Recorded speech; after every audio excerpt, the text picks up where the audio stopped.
الحمد لله وحده والصلاة والسلام على من لا نبي بعده أما بعد قال تبارك وتعالى في القرآن المجيد والفرقان الحميد إن الصلاة تنهى عن الفحشاء والمنكر والبغي صدق اللہ العظیم۔ میرے دوستو، بھائی اور بزرگوں، یوں تو دنیا میں کئی طرح کی عبادات ہیں کہ جن سے انسان اللہ رب العزت کا قرب حاصل کر سکتا ہے، خود کو انسان اللہ رب العزت کے قریب کر سکتا ہے۔ انسان صدقہ کرے، یہ بھی عبادت ہے۔ انسان زکوٰۃ ادا کرے، یہ بھی عبادت ہے۔ انسان کسی دوسرے کے ساتھ خندہ پیشانی سے ملے، یہ بھی عبادت ہے۔ انسان حسن سلوک کے ساتھ ملے، یہ بھی عبادت ہے۔ انسان کسی کو نیکی کی بات کرے، یہ بھی عبادت ہے۔ لیکن نماز، یہ اللہ رب العزت کی طرف سے انسان کو ایک خصوصی تحفہ ملا ہے، اور یہ نماز نبی کریم صلی اللہ علیہ وآلہ وسلم کو عرشوں پر بلا کر ملی تھی۔ چنانچہ نبی کریم صلی اللہ علیہ وآلہ وسلم کو سب سے پہلے 50 نمازیں دی گئیں۔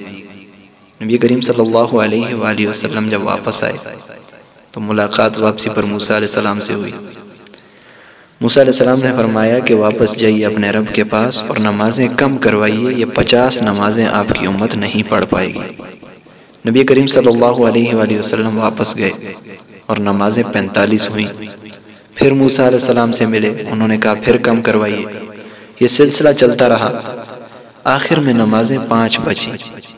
اب نبی کریم صلی اللہ علیہ وآلہ وسلم واپس آئے تو دوبارہ موسیٰ علیہ السلام سے ملاقات ہوئی۔ انہوں نے کہا 5 بھی زیادہ ہیں، اللہ رب العزت سے جا کر یہ بھی کم کروائیں۔ نبی کریم صلی اللہ علیہ وآلہ وسلم نے فرمایا کہ میں نے اللہ سے 45 نمازیں ختم کروائیں، یعنی صرف 5 نمازیں 50 میں سے بچی ہیں۔ اب میں اللہ سے حیا کھاتا ہوں کہ میں جاؤں، کہیں ایسا نہ ہو کہ یہ 5 نمازیں بھی ہاتھ سے چلی جائیں۔ میرے اللہ رب العزت کی ذات پر قربان جاؤں، اللہ رب العزت نے فرمایا میرے محبوب پیغمبر، میری طرف سے نمازوں کے اندر کوئی کمی نہیں ہوئی ہے، میری طرف سے نمازوں میں کوئی کمی نہیں ہوئی ہے۔ میں نے 50 مقرر کی تھی، میری طرف سے نمازیں 50 ہی ہیں۔ اے میرے محبوب، تیری امت نمازیں 5 پڑھے گی، میں انہیں اجر 50 نمازوں کا دوں گا۔ میرے دوستو، کتنی بڑی فضیلت کی بات ہے، لیکن افسوس کہ آج ہم نماز کی طرف دھیان ہی نہیں دیتے۔ جب نماز کا حکم آیا، صحابہ اکرام رضی اللہ تعالیٰ عنہ مجمعین خوشی سے جھومنے لگے کہ اللہ رب العزت سے براہ راست مانگنے کا ذریعہ مل گیا۔ اور وہ تو جب نماز میں کھڑے ہوتے جسم میں تیر بھی لگ جاتا تو پرواہ نہیں ہوتی تھی، اور جب جسم میں تیر گھسا ہوتا عام حالات میں ان کے جسم سے نکال نہیں سکتے تھے، درد ہوتا تھا۔ چنانچہ جب صحابی نماز میں کھڑے ہوتے تو تیر نکال لیا جاتا، انہیں احساس ہی نہیں ہوتا تھا کہ کچھ ہوا ہے۔ میرے دوستو، ان کا نماز میں ایسا انہماک تھا کہ نماز کے اندر پورا قرآن پڑھ لیا کرتے تھے۔ میرے دوستو، آج ہم نماز کے معاملے میں انتہائی غفلت کے شکار ہیں۔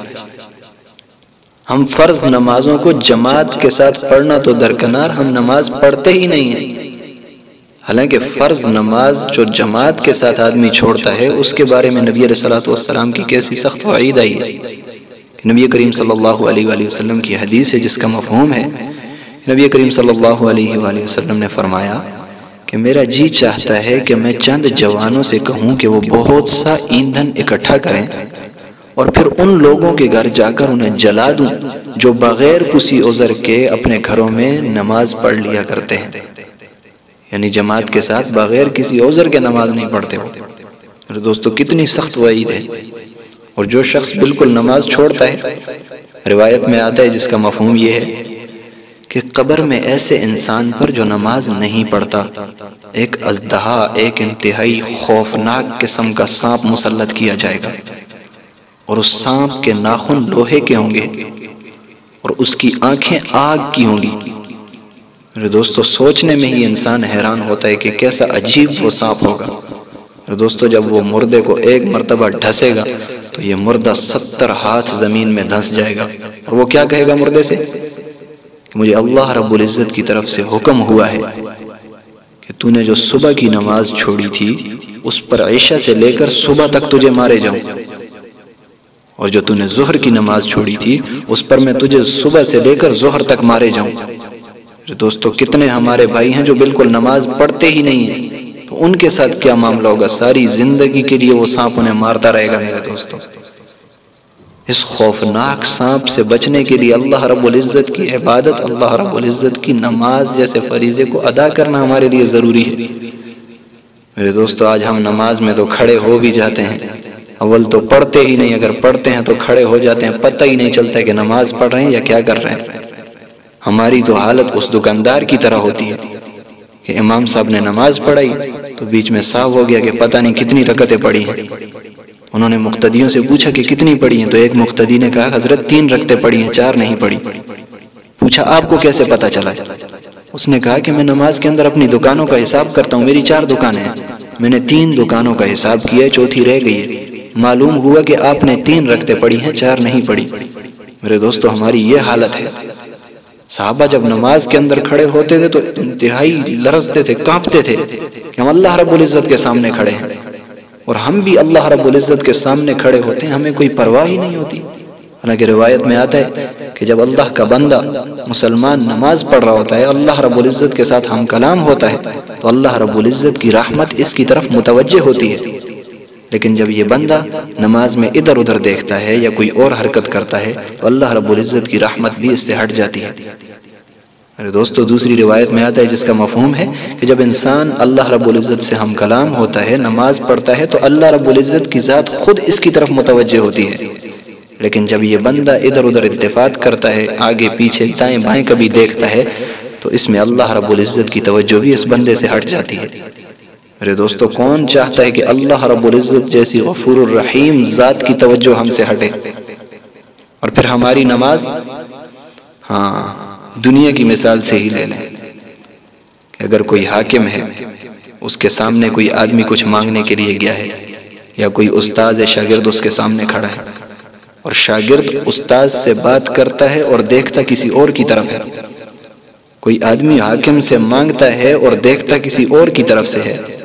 بچہ باپ سے کچھ پیسے مانگ رہا ہے یا کوئی چیز مانگ رہا ہے، لیکن دیکھتا کسی اور کی طرف ہے، تو انہیں کتنا غصہ آئے گا کہ مانگ رہا مجھ سے ہے لیکن اس نے اپنی نظر، اپنی توجہ کسی اور کی طرف کی ہوئی ہے۔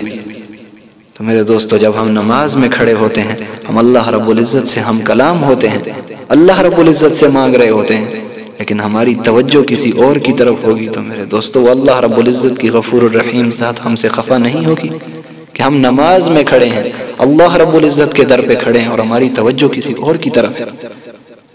میرے دوستو اللہ رب العزت سے ڈریں۔ نبی کریم صلی اللہ علیہ وآلہ وسلم اور صحابہ پر جب کوئی مشکل گھڑی آ جاتی، وہ فوراً نماز ہی کی طرف رجوع کرتے کہ اللہ رب العزت سے ملے۔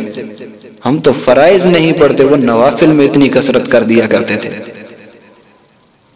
میرے دوستو آج ہم اللہ رب العزت سے انتہائی دور ہو رہے ہیں، مصیبتیں آ رہی ہیں، پریشانیاں آ رہی ہیں، ان سب کی وجہ اللہ رب العزت سے دوری ہے۔ جتنا اللہ رب العزت سے ہم دور ہوتے جائیں گے، ہمارے سروں پہ پریشانیاں آتی جائیں گی۔ آخر پریشانیوں کو لانے والی ذات کس کی؟ اللہ رب العزت کی ہے، اور انہیں ختم کرنے والی ذات بھی اللہ رب العزت کی ہے۔ فرمایا انسان نوافل پڑھتا ہے تو اللہ رب العزت کے قریب ہوتا ہے، اور ہم تو فرائض سے ہی دور ہیں، نوافل پڑھنے کی ہمیں کہاں سے ہمت ملے؟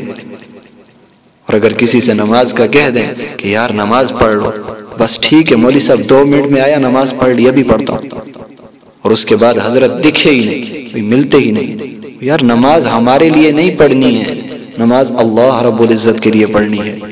نماز نبی علیہ الصلوۃ والسلام کے طریقے کے مطابق پڑھنی ہے، اللہ رب العزت کا فریضہ سمجھ کر پڑھنی ہے۔ یہ نماز کسی انسان نے بھی ہمارے لیے نہیں پڑھنی، اور کل قیامت کے دن سب سے پہلے نماز کے بارے میں حساب ہوگا۔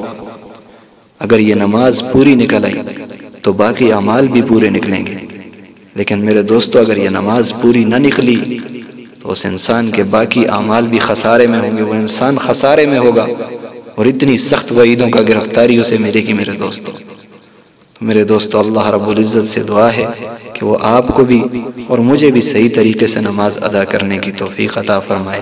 وما علینا الا البلاغ۔